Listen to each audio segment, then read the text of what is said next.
There's an issue of falling pupil numbers at Brighton and Hove secondary schools.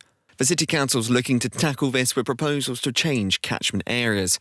Currently, the council says there's a postcode lottery to which children get a good education.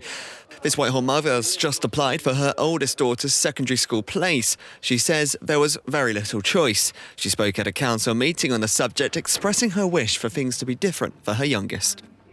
So the reason that we have state schools is because it's meant to be an equal education for every child in the country, not in my city, not in my county, but in the country.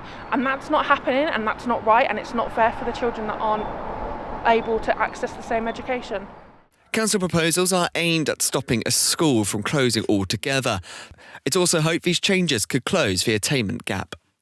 We've got a catchment set up that segregates children across socio-economic levels.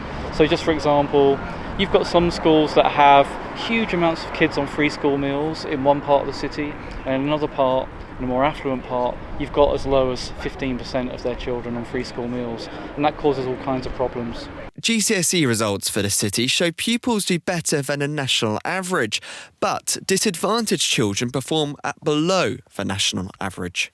We have falling pupil numbers in the city, which we've already seen at primary, and that's now moving to secondary, and we have to look to try and address that.